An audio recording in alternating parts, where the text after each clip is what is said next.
All right, everybody, and welcome back to the Started Somewhere podcast. I'm your host, Ross Alex.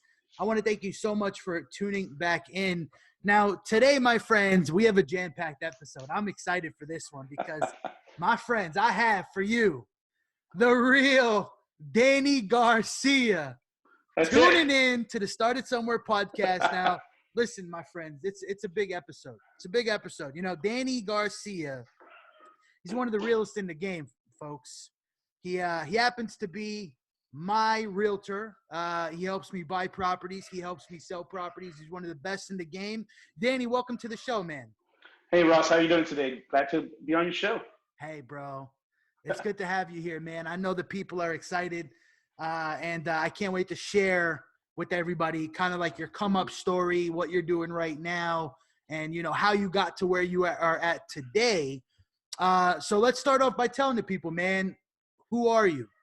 Well, again, my name is Danny Garcia. I am a real estate agent here in Houston. I also invest, I buy, flip, wholesale, and, you know, get some good training here from Ross over here. Known you for a couple of years as well. And my background is also in finance. I worked for Bank of America for a while there. And, you know, prior to Bank of America, when I was in high school, I had my own construction company. So when I was in high school, a lot of my friends were out there dressing up as Chuck E. Cheese, literally, because we had the Chuck E. Cheese across the street. I was out hammering and, you know, making more money in one day than most of them were in a week, you know? Really? Yes, sir. Wow. So you've been in the game, in business as an entrepreneur for how long would you say total? I would say over 25 years. 25 years. Yeah, if you take, you know, well, I was in high school, probably a little bit longer, but I mean, I would say over 25 years, you know, been doing it. I lost count. I don't keep track of that. You know, we only count money, right, Ross? That's it, bro. That's it, dude. I love it, you know, man. So, you know, the thing is, yeah, you know, when I was in high school, you know, I partnered up with a friend of mine. He was a good mentor, and he introduced me to the construction industry. And I found myself making more money working a job on a Friday night or on a Saturday than, you know, me going back. I mean, I always reference the Chuck E. Cheese thing, but a lot of my friends were actually working at Chuck E. Cheese. And, you know, I found myself making more money and enjoying it. I really loved what I was doing. Right. Yeah. I mean, it feels a lot better when you enjoy like what you're doing, right? Like, you get fulfillment out of it. I mean, it's better than doing something you hate, right? Correct. So, Danny, 25 years in the game, man. We got a lot to talk about, but you know, one thing I gotta say, man, like out of anybody in my network, and I really mean this, out of anybody in my network, you by far are the hardest working person I know, and I mean that honestly. Thank you. I don't know anybody that grinds harder than you, Danny. Honestly, dude. Like anytime I call you, anytime I text you, you're busy. You're doing stuff. How did you develop this work ethic, man? You got to tell me. Well, I mean, I got 4 kids, so, you know, the phone rings, I got to pick it up. The reality is this. I mean, I enjoy what I do, and that's the key to it. I help people become real estate agents, and they get in it because of the money. But the minute they don't enjoy what they're doing, I mean, they either back out or get frustrated, or they show their frustration with their clients. But, you know, I enjoy what I do. So to me, it's almost like it's not a job. It's almost a hobby. So that's what I really enjoy about what I do, is that I wake up, I go to sleep, you know, just thinking about this, as many people probably do, you know, thinking about hanging out with their friends on the weekend, you know? So to me, it's almost like a second nature, like it's just my life, and I love it. My kids are involved in what I do. My son's gone out to some of my flips. He's only 9 years old now. You know, he's gone on my flips and he sees what I do. My daughter has gone with me on my real estate listings, or I'm taking back buyers. So you know, they're seeing it's a lifestyle for us. But number one, I think enjoying what you do is what makes it more, you know, worthwhile. You know, and anytime you get a phone call, it's literally, you're just like, this is just fun. I enjoy it, you know? And I think that's the key to anybody that's in the business. You have to enjoy what you're doing. You know, one of the early lessons I learned at the bank was I met a lady who was, you know, sweeping the floors, and, you know, she enjoyed it so much. I mean, because every time she walked in, she was very positive, really liked everybody. Fast forward 5 years later, the company she worked for, her boss sold it to her. and No she ended up way. becoming the owner of it. And one day I get a call, and she's like, "Hey, Dan, you remember me?" And I'm like, "Yeah, I remember you." She goes, "Man, I'm looking to buy a house." I go, "Where?" She goes, "Well, I'm up here in Maryland." I'm like, "Oh, I don't." I, I lost you for a second. There, There we go. There we go. Hold on, I think I lost you there. No, you're back. You're back. We're back. There you go. Yeah, so I called her and she goes, "Well, I expanded the company." And I was like, "What the heck?" So, the lady who was sweeping was now making tons of money. And that was one of the first times I kind of clicked and realized, man, if you do what you enjoy, you can grow that. Mm. So long story short, I ended up talking to her daughter. They own a company and very successful. The lady's very well off. And to me, that was one of the first times I kind of just enlightened me and said, wow, I got to do what I enjoy. So I turned my passion into my job. And because I loved it. Wow, man. I can't believe that. It's amazing. So the woman that swept the floors actually ended up buying the company. Her boss sold it to her. And that's Okay. because he says he couldn't think of nobody else to keep representing his clients. So that reminds me, if have you ever heard the story about the flaming hot Cheeto? Oh yeah, the guy with The guy, exactly. he The was one the that created it. janitor. Yeah, Yeah, the guy's janitor. a janitor for Frito-Lay. He gets an idea. He hears something at like a team meeting that, everybody can be the next big thing. If you have an idea, share it, yada, yada, yada. He gets a meeting with the CEO, pitches the idea. Yeah. CEO buys it up. They go into production. This guy ends up becoming like the VP of the company. It's amazing. But here's the thing about that story. The guy and his kids, they were already mixing the hot sauce with the Cheetos. So when Right. the CEO presents it, yeah, the guy goes, "Oh, hey, I have an idea. We've been doing this at home, and everybody likes it." And man, the guy's big time now, from what I understand. I mean, the guy's like Yeah. one of the biggest, income producers for the company itself. Uh-huh. Yeah. But yeah, It's just one amazing, idea. man. Yeah. Hey, doesn't matter, where you're at today. What matters is where you see yourself going tomorrow. Correct. So Danny, you mentioned that you worked at a bank, right? And you did construction, and you've done a few different things over the last 25 years. How did you get into real estate? Well, I mean, you know, going back, as we grew up, my mom, we didn't own a home. We had an apartment, right? So a lot of times we just drive around looking at houses, thinking, being a homeowner was just out of our range because, coming from a single parent, household. And Mm. then, we had a little sister with Down syndrome. So my mom was basically limited to what she can do. And then she had me and my sister as well. So it was three of us. So uh, going back, that's kind of what prompted me to start doing the construction. Mm. And I saw my mom how much pride she took in the apartment we had. She would decorate it. She would treat it as though it was a house.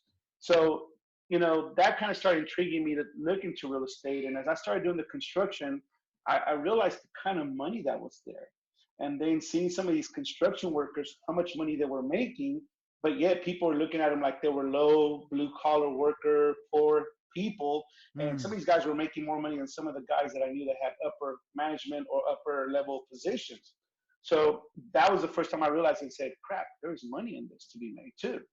So going back, something that just would catch my attention, I started looking into it and I started, getting involved with the construction part of it. And, the more and more I got into it, I started realizing there is money to be made in this industry as well. Mm. As you know, a while back, I started a construction company by accident. When the foreclosure market hit, we were remodeling our houses. People would come in, and because things were slow, we started taking on jobs, remodeling other houses. And overnight, we just started getting so much work that we had to stop because we also do real estate and we buy and flip. We didn't want to be catering to a consumer. Mm. So I was like, dang, if I really get my ducks in a row, I can take off with this and keep it going. But at that time, it was not the right timing, for us. So the money's there, and going back right now that the market, we're going through this whole COVID-19. Mm-hmm. Here in Houston, one thing we're seeing, I don't know New York, you're over there now, is that people are still buying, or in some cases, what I'm hearing, people are calling me saying, hey, Danny, now that I'm at home, since we're on lockdown, I'm noticing there's a lot of repairs I need to do. Are you still in the business? And I'm Mm. like, yeah. So I'm like, no. So no matter what, whether people are buying or not, they're repairing or remodeling. You see what I'm Mm. saying? So there's a demand for the business. Right. Is the construction side of the business something that you're looking to like get back into and get active again, or? Well, what I'm doing right now is I do work with two construction, guys that they do work for me now. I pulled away from it a while back. One of my GCs actually ended up going back to Mexico. He retired there, so I pulled away from the game for a while there. But I'm kind of redeveloping that and get it started back again because I do get a lot of requests for jobs. So I have a guy right now that we work together, and I send him to different job sites, and obviously he gets paid. I put my fee on top. So Of course. we're in the process of working that up because I am letting a lot of business go through the cracks, unfortunately. Yeah, I definitely understand. I mean, being a flipper myself, I mean, my GC drives a nicer car than I do. So the money is That's a definitely choice. there. No, you got the money. You can No, do it. the money is definitely there though in the construction business. Yeah, I always say if I had to do it all over again and like I didn't take the entrepreneurial route, I would learn a trade. Like I'd become a plumber or an electrician, and I'd start my own company in that space. Well, you and I flipped a house down the street from each other one time on Alta Vista. Oh yes, we did. Yeah, so No, it's kind of you gonna rub that in? You gonna do that to me? no, hold on. Okay. No, where I'm going is this. At that time frame, that was the last house my GC worked with me. And going back to what you just said, I remember he was like, "Hey, I need money for this. Hey, I need money for that." I'm like, "Hold on, buddy. What do I look like a bank?" He goes, "Oh, you're making." I said, "No, hold on. You're making more money on the construction than what I am when this is said and done." So I sat down with him and went over what I wrote him and what he was getting paid and what I was making. The guy was like, "Oh," and I go, "No, trust me." I said, "You're making almost as much, or in some cases more than I am."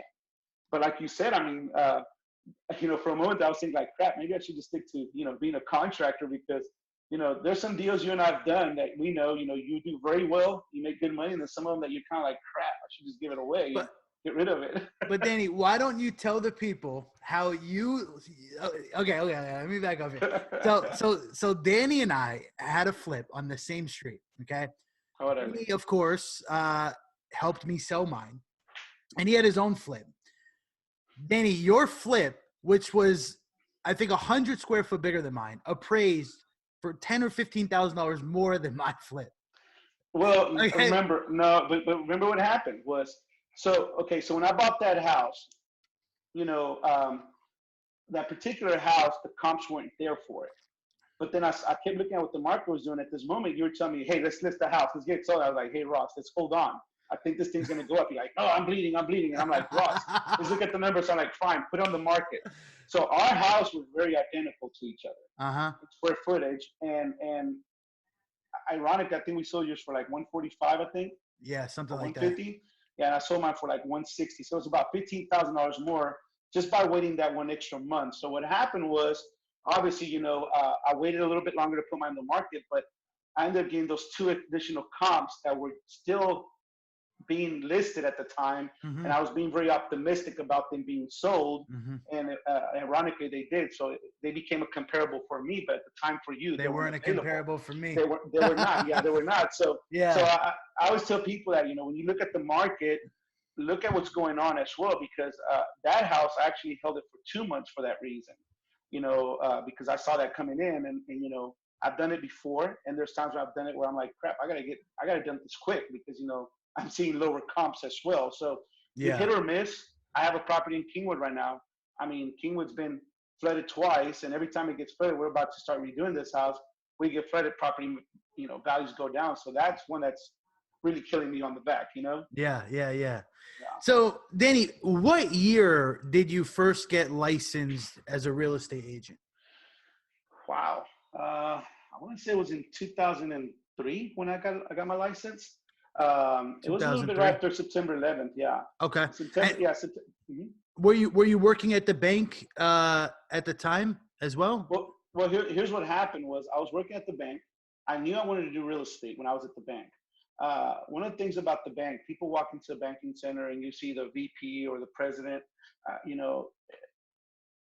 not talking down anybody, but going back, those are just titles. At the end, you got to figure out what you're bringing home. I know a lot of people out there that fling titles around and everything. Oh, I'm VP, award this, award that.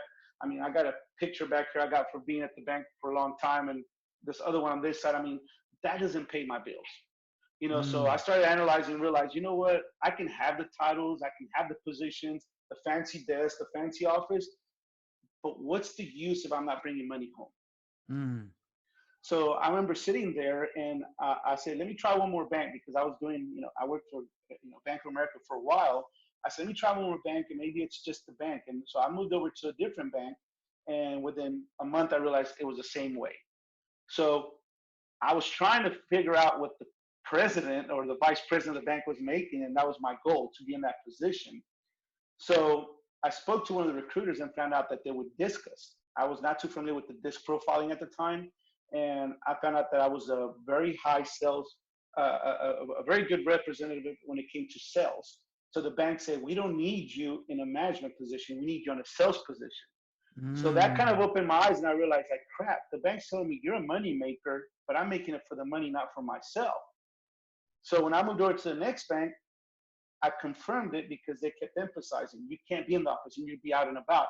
And that's when I realized, you know what, I'm going to buy a house and then I'm going to quit. And they'd be like, what the heck, why are you buying a house? I go, well, I need my income because I'm about to go self-employed. So I never Mm. forget, we bought the house we're in right now. And I walked in the next day and gave my 2 weeks notice and never looked back since then. Wow. Okay. So you had your mind and heart set on becoming the president of the bank at the time, Well, I mean, that was the goal right? because, being Latino, you grew up believing, the positional status. Sure. I Sure. mean, yeah. So, oh, I got to be this. So I'll make my parents happy. In my case, my Of mom. course. Yeah. But going back, once you look at the money, you realize But at the time, that's what your that goal. was the mindset. That was So the then mindset. you take a disc assessment test, and for the listeners out there that haven't taken that test, it's like a personality assessment test kind of thing. It scores you. I Hmm. don't really know how to explain it best, but it scores you and helps your employer kind of see, where you would fit best, where your strengths are, where your weaknesses are. Correct. And the bank turns around and says, we don't want you as a manager, as a president, VP. We want you on the sales side. So, I mean, Correct. how did that make you feel, man? Were you crushed at the time? Well, yeah, you get crushed because at the moment, I don't think you're registering what's going on because in your mind, going back, especially, being Latino, it's all about the position. And if you ever go to Mexico and you meet an attorney, you have to always reference them by the position first and then their last name. So, Mm. so at the time, to me, it was about the position because that's unfortunately how a lot of people find value is in what position they have, not necessarily who they are. So when I'm being told, dude, you're not management material, you're sales Wow. material, it hurts. But then you sit there and you kind of start analyzing, saying, hold on, I was just told I'm the guy who brings the money, and the manager just basically watches and makes sure that we're doing it. Mm. So when that kind of hit me, and I was like, holy smokes, they're telling me I have the ability to make money myself, you know? Right. And lo and behold, when I put my 2 weeks notice at the bank, they kept me for an additional week. Normally they let you go. So I asked them, why did you guys keep me? They said, well, because we were waiting for your pipeline because you have all this business there. Mm. And I was like, got it. So that's when I realized that I was devaluating myself because I felt I had to have this entitlement position. And I realized that I was actually being valued because of what I was doing. And that's where the value of who I was coming in. And that was basically the enlightenment period for me where I realized, crap, I have the ability to produce wealth. Wow. You know? I couldn't agree more. I actually relate to you a lot, man, Oh because yeah. it comes like I used to bartend, right? I was in the service industry for like 10 plus years. And I would always walk into work and I'd see like, actually I worked in City Center in Houston for a bit. Hmm. And I would always see like these fancy cars, parked outside, the Rolls Royce, the Lambos, the Ferraris. And I'd be walking into work. And a lot of times I'd be serving the people that actually drove those cars. And I always thought to myself, like, if it's a Friday night, I'm going into work, I have to be here for 12 hours until 3 o'clock in the morning. These people are coming out, they're living it up, they're driving their nice cars, probably got a ton of money in the bank. Like, why can't that be me? Like, what are they Hmm. doing that I can't do? Right. Yeah. And that was my aha moment. It's like, I can do this, right? I can Yeah. I can Why have can't what you? exactly. Why can't I drive the nice car and be able to go and hang out on a Friday night and not have to work for 12 hours and get ketchup stains all over myself and get, get bad tips and whatnot. So, man, I definitely relate to you. It's kind of like it's a gift and a curse, right? Well, and the beauty behind this is when you understand that people work hard for that. I talk to that with my kids. Like we'll go down to River Oaks. It's a very high end area in Houston, and we'll walk around, and my son will see an Aventador or a Bentley or a Ferrari or whatever. And I tell them, I say, you can obtain those things. It's what you put into life that's going to get it. There's nothing special about that guy there that you don't have. Or an ability he has that you don't have. So I constantly drill it in my kids, that you're not entitled to have this stuff. You earn it. And by taking them at an early age to go to my flips to see what I'm doing, they understand what I do for a living, and that money doesn't just fall in our laps. We've had scenarios where my wife and I, we kind of get in little disagreements. I've been working a lot, and I've had the kids get in the middle and say, "Oh, hold on. He's got to go work. Yeah. This is what he does. This is how this house gets paid for." And my wife sitting there looking at him like, "What?" And I go, I'm glad they understand I'm doing something and I'm not just wasting my time. So now I feel bad because my kids, when they interact with their friends, sometimes the friends will tell them like, "Hey man, yeah, your dad spends all the time he can with you." And my kids validate, that I'm a hard worker and I spend time with them. And sometimes they'll come back and say, "Dad, why do the parents..." Sorry, one's coming in. So can you hear me now? Yeah, loud and clear. Yeah. So they'll ask me and say, yeah, there's parents out there that they're too busy partying, leaving the kids with the grandparents, and then they'll come home and there's no money.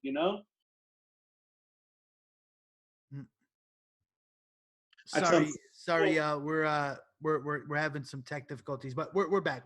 Yeah, there we go. Yeah, I said some parents, I guess the priorities are different, but you being a dad now, it's like you have something else to live for now. It's no longer just about Ross, or in my case, Danny. Everything we do now is because, man, we have a family behind it, Yeah, no, I agree 100%, man. And I definitely admire the work ethic you have to provide for your family because, you have 4 kids, you're married, you got a house, you go on vacations and do the family stuff. And, you seem to work a lot, right? But anybody that follows you on social media will see that you also enjoy time with your family as well. Like, I think you're really good at that, like work-life balance. So let's talk about that, man. How do you find the time, like, in the week to spend time with your family? I know you go to church frequently and you're always working. Yeah. Well, number one is this. In the beginning, I did struggle with it because, I felt like if I wasn't attending to my clients, I was going to lose them. But, I had to start having the real conversation with my clients about my time and what I'm doing. And, they understand that I have a family that's structured around there, So you find yourself, your clients are now understanding, and they understand that every minute you give them is valuable because they understand you have 4 kids and there's many things going on. So that helps when your clients understand who you are. And I'm not saying where you tell them, "Oh, I demand this." It's like, who am I as a person? So for me to have a better experience with my clients, I think it's good that they get to know who I am as well and where I come from and, my family structure. As a matter of fact, I picked up clients because of my family. I've had people call me and say, "Hey, man, our aunt is a real estate agent, but, she's single. She's wanting to move to this hip area. But every time we see your post, we think we identify with you. So we want you to be our agent." So I've had it benefit me a lot of times. One of my private lenders, before he lent me money, he was following me. And one day he called me, he goes, "Hey man, I like your structure. I like what you do. I like what you represent with your family." He goes, "Let me introduce myself, and I'm a private lender, and I just want you to know, here's my money. I want to provide for your kids too."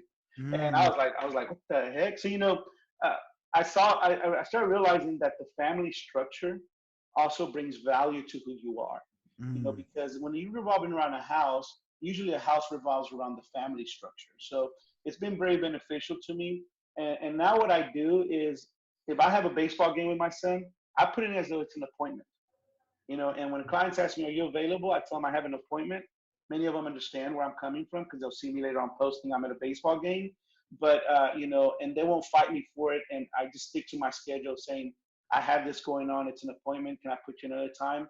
Versus having to explain, well, let me see if I can get out of the game. And, now you're giving false expectations.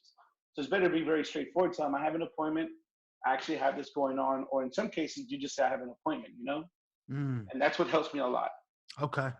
Yeah, that's definitely, interesting, man, because being a real estate agent, and an investor, we, guys like us, we work kind of like all around the clock. Like we don't really have like set schedules. We don't. And anything can happen at any point, right? So, time blocking, I think, is super important where, if you have to go to a baseball game, it's like, all right, well, for these 2 hours, maybe you're still responding to some emails and stuff, but, you're blocking out those 2 hours to be present for your kids. Because I know that's really important to you and it's important to them as well. But let's talk about the average day, right? Because, dude, I don't know, okay? And for the listeners out there, I wholeheartedly mean this. I don't know somebody who drives more than Danny Garcia, okay? If Danny got paid for every mile he drove, he'd be a billionaire, okay? No, that's a fact. That's a fact right there. Yeah, so Danny's the type of guy, okay? You call him and he'll say, hey, I'm in Katy, Texas right now. After this, I got to drive to Pearland, Texas. Yeah. Then I got to drive to Spring, Texas. Then I got to drive to Baytown, Texas. Meanwhile, these are all 30, 40 miles away from each other. And he's supposed to do this all in like a couple of hours. So how the heck do you do that, number one? And number two, what's the average day like for you, man? Well, going back to the time structure and everything, the only day I don't work is Sunday, and I did that because as I was talking to my clients, I found out that was the day they really didn't really be with their family or at church. And I found out that a lot of clients usually look at houses on the weekends because they think realtors only work on the weekends. So when you tell clients you do this all day long, you will do this as a living, many of them will opt out and say, I'd rather look at houses during the week. So the way my week starts off is on the Mondays, usually on the morning, I'm caught up, trying to get caught up from all the offers we submitted for the weekend, following up with lenders, following up with appraisers, anything of that nature with the real estate side. Now, most of my time in the morning is spent following up with all my calls, making sure all my documents are in, making sure all the questions are answered. Mid-afternoon, I'm usually meeting with either potential clients or, looking at properties from the investment side, or also just doing a lot of networking. Networking plays a big role in what I do. Usually come around 4 o'clock, I'm showing houses almost every day and many times, unless I have an event with the kids, baseball season or whatever, from 4 o'clock sometimes till 9, 10 in the evening. And then when I get home at 10 in the evening, we're submitting offers or making requests. I'm doing paperwork. I put the kids in bed if they're still awake. So I'll probably spend 1-2 hours there, 8, 9, 10 o'clock, depending if I get there early. And you and I both know, you and I have been on the phone at 1, 2 in the morning. I'm working, you're working. I try to cram as much as I can. And I'm very versatile when it comes to doing stuff, via, DocuSign, G Suite, all that different applications and so forth. But that's consistently one of my days, it's just consistently staying on top of your clients and everything you do. There's times where, I dedicate solely to just education. Education plays a big role. I'm the president for NAHREP Houston, so we have a lot of calls, a lot of meetings, meeting sponsors, meeting potential clientele. So a lot of meetings is what I'm doing lately, with the aspect of, being involved with the National Association of Hispanic Real Estate Professionals, and also with the flipping and the real estate side. So if you're not in front of people, you're missing out because that's your clientele base, and I get a lot of people who are really good at sitting behind a computer and just making calls, and I'm beating them in sales because I'm making face-to-face, meetings and everything. How many hours do you sleep at night, Danny? Before CBD or after CBD? Nah, man. Honestly, I mean, I usually go to bed about 2, 3 in the morning. Last night I did about 4. A lot of times you're not sitting there like you're working. I mean, I don't want people to think that I'm just this, working nonstop. I mean, To me, it's a better time to work in the evening, you know, because nobody's calling you, nobody's bugging you. You get all your paperwork done. I can do a day's worth of work in 2 hours or 1 hour. A lot of people ask me like, dang, how do you cram all that stuff and get it done so fast? Well, nobody's bugging you. Do it at night, you know? And I always hear the saying, you know, early bird gets the worm. I remember we had that call one time and there was a lender and the guy was like, well, yeah, I'm emailing my lenders at 5. They're like, well, yeah, we got Danny's email last night. So we answered his first. So the early bird in this case was me. So I find myself emailing, you know, at 1, 2 in the morning, and I'm the first email a lot of these lenders get because everybody who's waking up at 5, 6 in the morning to do this, I'm waking up, relaxing, you know, my email's already being answered and they're sitting down trying to type it up. So I find that way to work a lot better for me, Ross, because when I open up my phone, all my emails already been answered. You know, and a lot of people, you know, they email it in the morning. They're not getting answers till after people are clocking at 9, 10, 11, or maybe even after lunch. So I find myself that works a lot better for me. So that's one of the reasons why I stay up late. So yeah, probably about 4 or 5 hours. I started taking CBD oil just to kind of knock it in at 11 sometimes, but it doesn't work for me. Man, yeah, the CBDs, I've tried it before, man. It's good stuff. For me, so it's definitely calmed down a little bit, but 2018, 2019, I was dealing with like really bad anxiety, like really bad. Like at nighttime, you know, and for the listeners out there that battle anxiety too, like you ask somebody like, what are you anxious about? And most of the time they can't even give you an answer because it's like a physical response. You just get like freaked out, right? It's terrible. And at nighttime, it gets super, super anxious. Like, you know, I don't know if it's my mind. I'm just thinking too much or, you know, you get the jitters, you start pacing. So I tried the CBD and I also tried the tea, the herbal tea to calm me down, you know? Well, but see, the thing is this, we have so much going on.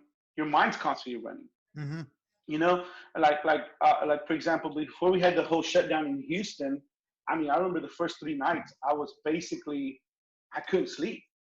You know, I was thinking, and, you know, my mind was running 100 miles an hour. And, you know, my wife was like, go to bed. I'm like, I can't, you know, and she was, well, what are you worried about? I said, I'm not worried.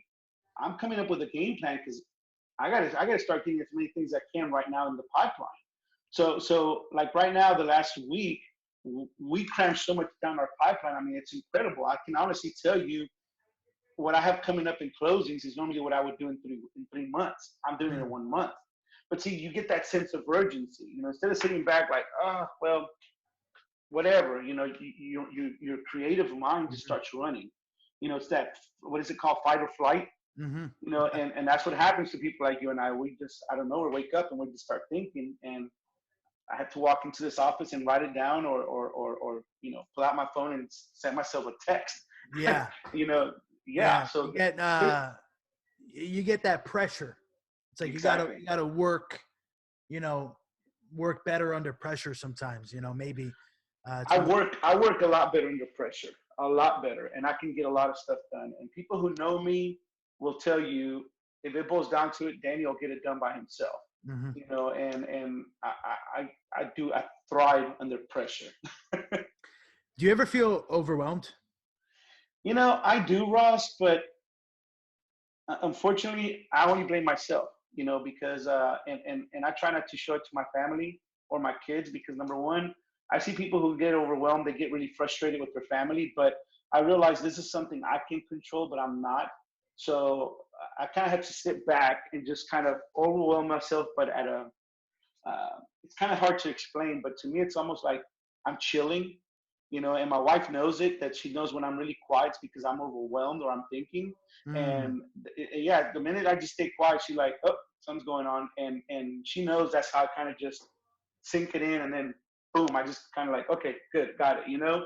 And I realize I have to kind of self-heal and kind of put into perspective and organize this big head of mine and all the thoughts that are there. But yeah, I do. I mean, you're you know, just knowing you personally and being around you for a few years, you're very collected. You're always cool. I personally, I've never seen you angry, ever. I've never seen you yell. I've never seen you get mad. I've never seen you cuss up a storm or rage. Like, why? Why is that? I don't, Ross, because look, number one is this, man. I find out sometimes you're gonna say something you can't take back. You know, Mm. I'll give you an example.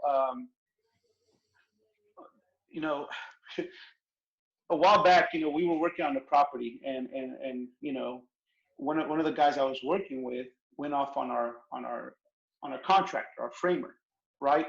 And it was a very simple fix. Basically, one of our ceiling joists was crooked. You could tell that the roof was sloped, and he went off on him and really got him mad. You know, they exchanged some words, and when I got there, I looked at it, and I didn't know what had just gone down. And I go, hey, is it me or am I noticing that the roof is wrong? And you know, the contractor looks at me. He goes,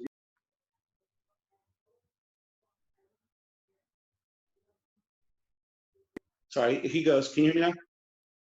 Yeah. So he goes, yeah. And he looks at me kind of like, oh, what are you gonna tell me now? You know? And I go, okay, well, let me know what you need to do to fix it. That's all I told him. You know, number one, it was not something I was gonna fix. It's something he actually fixed. And he looks at me and he looks at my other business partner. He goes, from now on, I don't want to talk to you. I'm gonna talk to Danny. He Mm. goes, and he goes, thank you. He goes, what I need to do now is I'm going to get delayed about a day. This happened. And I go, okay, that's no problem. Then let's get it taken care of. And when he leaves, he comes back. He's like, my business partner's like, dang, you know, what just happened? I go, what'd you do? He goes, man, I went off on him. I think I rubbed him the wrong way. Long story short, I have a very good relationship with this GC, and he hasn't done business with this other friend of mine. And he straight out told me no. He goes, I like the fact that you walk in there, you analyze, and you ask the question, what just happened here? What do we need to do? You know, Mm. and honestly, sometimes they'll admit, you know, well, I underestimated this, and I try to, you know, cut corners. So now I'm going to correct it and go be above and beyond. So I find myself getting more things done, talking to people, thinking before I say anything. You know, you kind of sandwich the situation. You know, you praise people, you bring in the critical moment, or you criticize them, and then you praise them again. And every time you do that sandwich method, you get a different result because number one, what you Mm. did is you told somebody you did a great job. However, but you're still good, and it never fails. You know, you also kind of it puts you in a better perspective because you start valuing what people do, and you realize we're all going to make mistakes. You know, but I think that has opened a lot of doors for me. You know, I've been to meetings with other investors where they said, dude, nobody else can come in here, but we're going to let you sit down because they understand where I come from, and I'm not a, you know, they always like that insight from what I bring, and a lot of it is that collectiveness. What would you do, Danny? You know, Mm. dealing with the scenario, and I think I get hired more to analyze and to solve problems, not be the problem. You know, and I think that's where a lot of people tend to lose business because instead of being a solution, they're more of a problem because what they're going to say or how they're going to react. You know, working with you, you know, as your client, you know, one thing I could say about you, Danny, is it's very comfortable to work with you, right? Thank you. And for anybody else out there, you know, in Houston that needs a realtor, whether you want to buy or sell, hit up Danny. I'm serious, because like even when stuff is going bad, you know, you're very good at making situations seem, you know, better. Like it's going to be okay. It's going to be all good. And I don't know if that's a skill that you've developed over the years. Maybe I don't even know if you're conscious that you do that, but I think that's one of the reasons why you do well in your business, why you have so many clients, because, you know, I've worked with other realtors before and they just don't do that, like at all. Yeah. Like, they're not good at that. Like if something's But going bad, the realtor's freaking out. Like, you yeah. know, it's like, well, if you're freaking out, I'm going to freak out. Well, I mean, and it goes back. I mean, you're being hired to offer solutions, you know, and exactly what you just said. I mean, I'll give you a little bit of background. Prior to me being, you know, having work, you know, at the banks or even at Hertz Rent a Car, I worked for Hertz Rent a Car. So when I graduated from high school, I realized I had to learn how to work with people. So I remember I wanted to become a waiter so bad, waiter, honestly. I said, I need to have at least 2 years of waiting because I understood people skills were going to take me a long way. Mm. Prior to it, I was also youth director with the youth. So when I graduated from high school, I told myself I want to go work 1 or 2 years just interacting with people. I remember I walked to many restaurants, and that's because I realized people that were very successful knew how to work with people. You know, the CEOs, they get paid to go out there and connect with people. The people who don't have those skills are the ones locked up behind the computer, because they don't have those skills. And going back to the DISC profile, you understand that somebody who's very analytical and very productive in a computer, they're always going to be behind a computer. But the high-paying jobs are people who are out there connecting and talking to people. So going back, I understood and I knew I need to get in front of people. I was self-employed. I work with people, but I need to get an environment that's going to challenge me and build me to understand people better, be chaotic. I love chaos. I thrive under that stuff. And I remember going around and I was looking for jobs and they wouldn't hire me. And then I remember I walked into a Hertz rent-a-car and they had a sign for hire. And I remember I walked in and Bernie interviewed me. He goes, "Son, why do you want this job for? You seem to be overqualified for this job." And he laughed because the first thing I say is, "I need to work in an environment where I'm dealing with different people." He hired me on the spot. And he goes, "Can you start today?" Long story short, later on he asked me, he goes, "I never got that answer, Danny. Everybody was always asking for the money or everything." He goes, "Number one, I just heard somebody who wants to develop their people skills, and this was an opportunity." Long story short, a week I got promoted. The following week, they even made up a position for me to be in front of more people and get paid even more for doing less. So that's when I started realizing, crap, working with people and identifying problems and solving them is what gets you paid. So my kids right now, my daughter is very active at church. They actually check in kids. I say, you need to learn how to work with different temperaments. You got to learn how to work with different people. My son's involved also. They're 11, they're 9. They're very connected. They're constantly working around other people, and that's because I feel that's important that they understand how to work with people. And I think that's where I think I do it naturally. Like, I don't think it has anything to do. It has nothing to do with just something that was there. Just something that I think I developed within time. Understanding that working with people is what people look for, and solving problems as well. All the combination of that stuff is what makes you that money. I love it, man.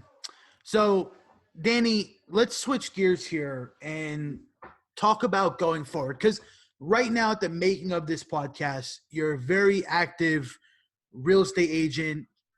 You're also doing a bunch of investing, construction, but your main hustle is Real estate, right? Is being a rock star realtor.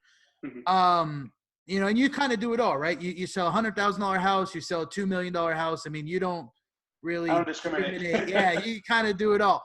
And you also mentioned earlier that you're the president of NAHREP, which is the National Association Houston Hispanic Real Estate Professionals. Yeah, it's a lot. It's a long acronym, I know. Yeah. So let's talk about that, man. I'm curious, how did that kind of fall into your lap? Well, it's kind of funny because going back about the power of networking.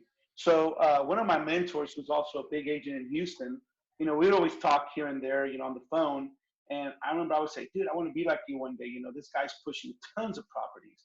And I remember one day, they needed the position to be filled in this organization. And he called me and said, "Hey, I need you here. I'm gonna vote you in. I need you in this position." And I mean, dude, what do you tell somebody who's a high producer who does a lot more than you? No, you never say that. It's an opportunity to be around somebody like that. I said, "All right." And he goes, "Okay, our first meeting is next month." I remember I showed up. I'm like, "What the heck am I doing? I don't have time for this." What blew my mind was the mindset that was there. You had a lot of the top agents in Houston who were pushing tons of real estate, and in some cases, people who I would normally try to reach out to, and they wouldn't take my phone call because, I was just a random agent. So I was now on the table with top producing agents, and that's what opened my mind. I said, crap, I like this. So long story short, I started learning more things from them.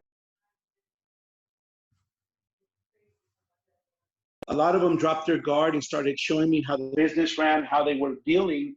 Instead of closing, the average agent in Houston probably does about 15, 20 transactions. And these guys are doing 400, 300 with a team. I'm doing over 100 just by myself. And obviously now I got the team structure coming in. But I was like, crap, these guys are just rolling in, making all this money, and they're operating as a business. So being with the organization, I started realizing there was a different aspect of real estate than just your average agent does, and I'm there. And ironically, within 2 years, I got, I went from like not being involved to eventually being the president 3 years later. But 2 years ago, I found out I was in line to be president. And Here we are. Yeah, Dude, that's awesome, it's man. fun. So what kind of responsibilities come with being the president of that organization? Well, the biggest thing is we advocate for home ownership. So, like for example, this past week, 2 weeks ago, we're supposed to be in Washington D.C. And what we do is we look at policy, things that are affecting the real estate market, and we advocate a lot for Latino sustainability. But in reality, everything we do sustains to everybody, or it pertains to everybody who wants to buy a house. And the value I find behind it is just being in the front line is almost like a politician, of in the know of changes that are occurring. Um, Next week I'll be interviewing one of the biggest economists in the nation. She does a lot of interviews for a lot of shows like Fox Business, MSNBC, and when you throw your title out there who you are, they're like, sure, no problem, I'll be on your Facebook Live or your broadcast. Right. And so it comes with a lot of perks on it, just being the president of NAHREP Houston. So it's been a privilege serving, and I've really enjoyed it. A lot of education and technology, business, anything. Our job is to educate your practitioners, and that's kind of what we focus on: is sustainability and educating the practitioners in the real estate market. Yeah, I love it, man. Well, hey, you got your title after all, right? Yeah, yeah, I You know. became the president. It don't make me money either. Hey, but it adds to your reputation, right? Like you said. So it might not It make you does. money directly, but maybe indirectly, right? You're getting more business, meeting more Correct. people, getting around, more connections. Correct. Uh, so Danny, going forward, right? Let's talk about goals in the future, right? Because you've came obviously a long way since you were working at the bank and working at Hertz Rental Car. So what does the next 5, 10, 20 years look like for you? Like, what do you think Well, you're going to be doing? Well, right now we're working on creating a team. So I used to let a lot of business go because, people I couldn't handle or I couldn't take overload. I was just basically not helping them. So, you know, being with NAREP and also the previous agency I was with, my broker said, hey, man, you let a lot of business go. You're even giving it away to agents here. I remember I was handing contracts to some agents like, hey, I don't have time for this guy, but all you got to do is get these signatures and get paid on it. So Mm, she goes, why don't you start a team and start making money off of that? So I started learning how to, teams work. So nowadays, you don't have this real estate agent who is out there doing everything. He basically runs it like a business. He's got buyer's agents, listing agents. He's got admins. He's got people. Kind of like what we do with the real estate investing. So now I've actually hired my first buyer's agent, and unfortunately, we're getting hit with everything going on right now. But she's going to start taking over a lot of that excessive that I have. So now I'm finding myself listing more properties, and she's running around doing all the driving, which is going to kind of free up my time to focus more on marketing and getting in front of people, locking up deals, locking up buyers. So then that way I can bring in more business.